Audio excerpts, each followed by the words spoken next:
I hear you. I'm busy. I got shit to do, everybody. I had a great day.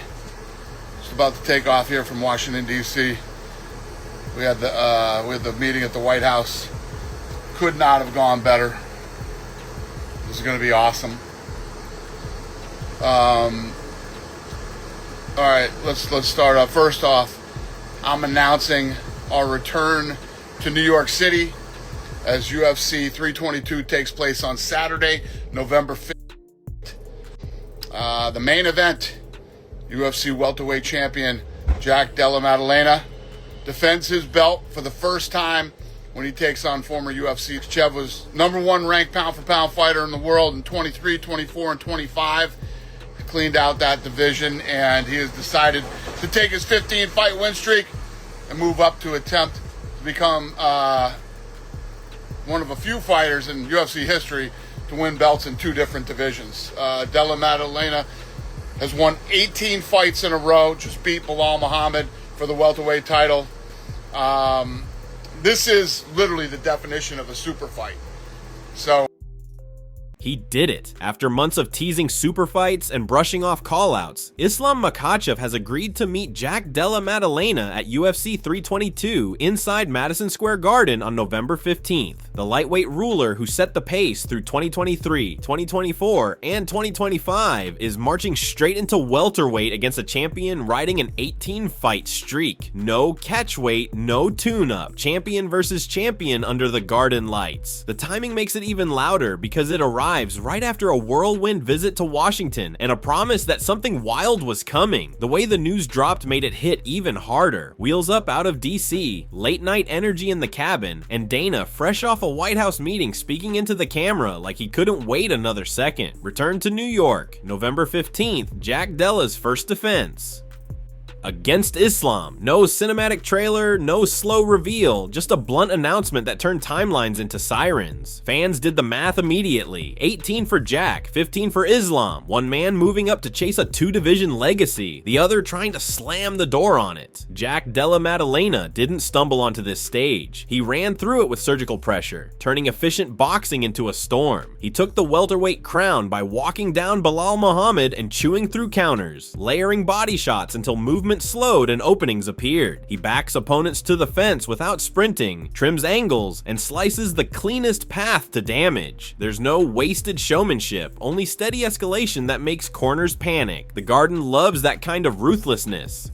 And Jack's style reads like an MSG soundtrack. Simple drums, heavy bass, no filler. Islam's calm is a different temperature. He doesn't chase noise, he deletes it. Years of stacking defenses and suffocating elite strikers until they looked like they were fighting underwater built a reputation most athletes never touch. People count takedowns and forget the rest. His reads in the pocket, the timing on counters, the way he steals distance before level changing. Those details create traps that make elite opponents pick bad options. Move the wrong way and he's already on you. Wait a beat too long and the chain is there. Link after link. So what happens when that chain meets Jack's jab to body work and that sneaky rear uppercut? That's the question lighting up timelines. Jack's rhythm doesn't look complicated. that's the main event. Champion versus champion, Madison Square Garden. UFC strawweight champion Weili Zhang has accomplished all there is to accomplish at 115 pounds, so she's now going to vacate her title and move up and challenge Valentina Shevchenko for the flyweight championship in the co-main event of UFC 322. Number one pound for pound versus number 2 pound for pound. Talk about another super fight. Shevchenko's the best flyweight in UFC history and holds basically every record in the division, including most wins, most knockouts, most takedowns, and Weili is the first Chinese champion ever and one of the most dominant strawweight champions in UFC history. She's finished 19 of her 26 wins and now looks to become just the second woman to win a UFC belt in 2 different divisions by taking on Shevchenko. So, UFC 322, 2 super fights, November 15th in New York City, Madison Square Garden. Also on the card of UFC 322, former champion Leon Edwards returns to take on everybody's favorite number 9 ranked Carlos Pradas. Carlos is an absolute fucking beast. He's got 5 wins in the UFC and 5 knockouts. So, UFC 322, do not miss this one, November 15th at Madison Square Garden. I also want to update you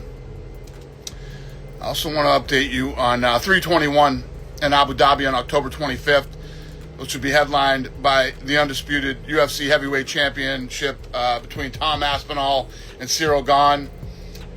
I have another championship fight for you. As I mentioned just a second ago, Weili Zhang is vacating her title, so there will be a new UFC strawweight champion in Abu Dhabi as number 1 ranked contender.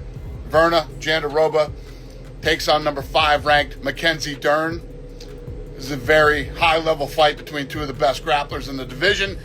Jandiroba is a Brazilian Jiu-Jitsu black belt, world champion, who has 14 of her 15 finishes by submission. She's on a 5-fight win streak, and Dern is one of the best Brazilian Jiu-Jitsu athletes to ever compete in MMA. And she holds the record for most submission wins in UFC strawweight history.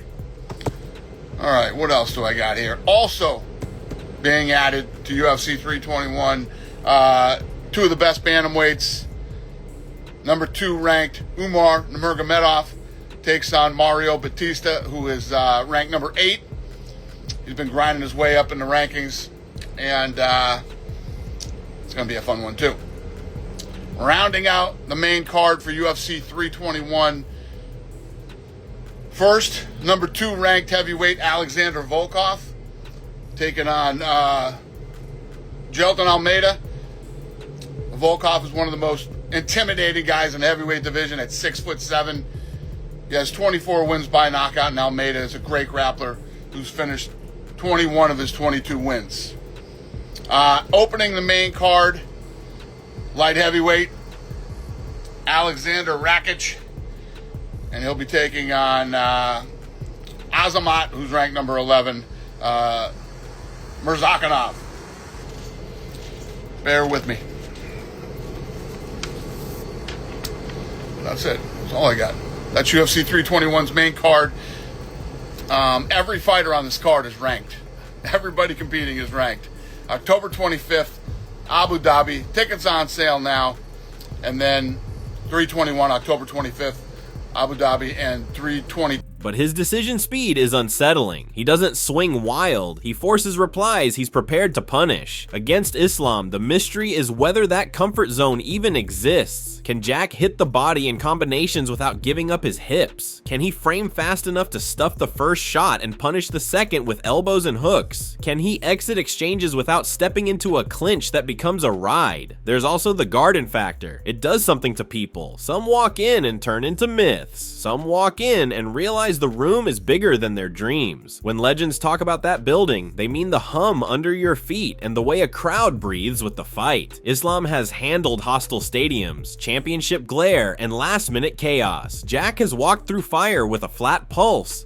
Only one of them must pay the tax of a new division. Moving up is not just a weigh-in number, it's a physics class. Speed, levers, grips, and the way punches sound against a different frame all change. None of that makes Jack safe. Islam is not visiting welterweight to survive. He came to collect. When a champion moves up with momentum and intent, the first 3 minutes become a truth serum. If Islam wins positions early, head on the correct side, wrists shelved, legs laced, he can turn garden noise into a vacuum.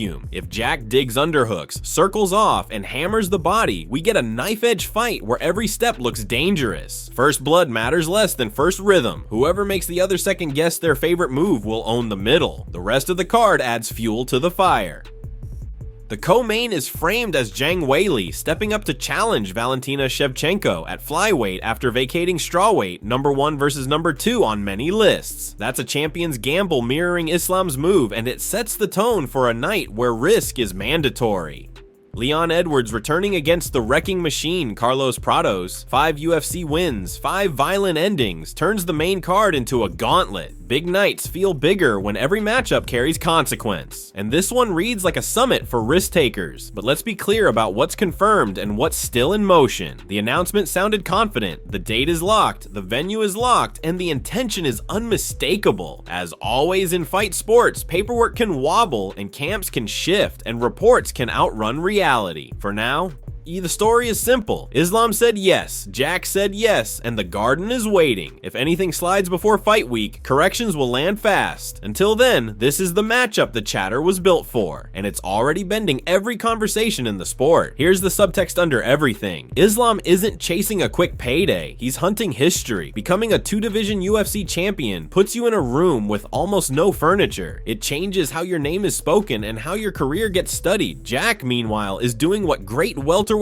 must do: validate the crown immediately. First defenses decide eras. You either confirm the standard or you become a trivia question. That reality is why this booking feels less like Flash and more like Judgment Day for both men. In the matchup, the first layer is obvious: wrestling voltage and positional control versus clean boxing and brutal economy. The second layer is center management without overcommitting. Jack likes a half step forward that forces choices. Islam likes to show level change without spending energy, then make you answer a false question while he asks the real one. The fighter who makes the other jab from a bad stance wins exchanges before they start. If you're watching live, look for Jack's step off angle to his left after a body jab, and look for Islam's shallow level feint followed by the overhand that hides an entry. Time and travel matter too. Islam has mastered peaking perfectly, never flat on short notice, never overcooked by media storms. Jack owns familiarity at his home weight, but he now carries the burden of MSG with an entire division waiting to pounce if he slips.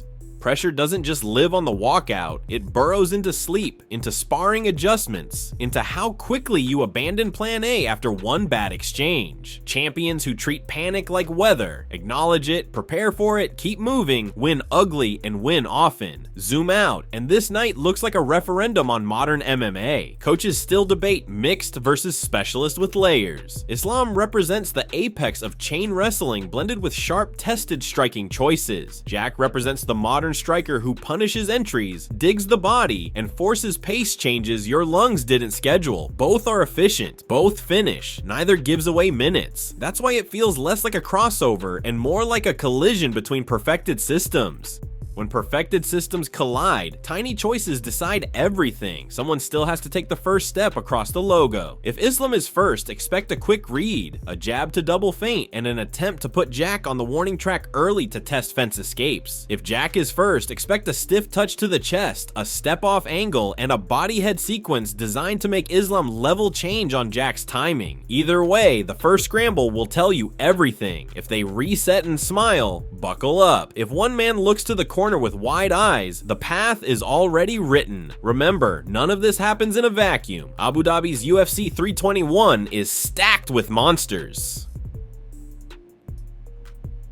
Aspinall versus Gainey for undisputed heavyweight, the new strawweight title getting crowned with Verna Jandiroba against Mackenzie Dern, Umar Nurmagomedov marching toward a shot, Volkov versus Almeida, Rakic against Azamat. Every finish in October cranks the pressure knob for November because momentum is contagious. By the time fight week lands in Manhattan, it will feel like the entire calendar was pointing at this card. And the stakes are simple: legacy, leverage, and the kind of proof that echoes long after the belts change hands forever. All that remains is the walk. Islam will hear the Garden, hear the challenge, and treat it like a puzzle. Jack will hear the same roar and treat it like a promise. Maybe history crowns another 2-division ruler. Maybe the welterweight king holds the line and sends the pound-for-pound emperor back to 155 with a reminder that size still matters when skill is equal. Either way, this isn't just another booking. It's a dare, written in bold ink, delivered to two men who do not blink. The only question left is how many seconds it takes before one of them proves the room belongs to him.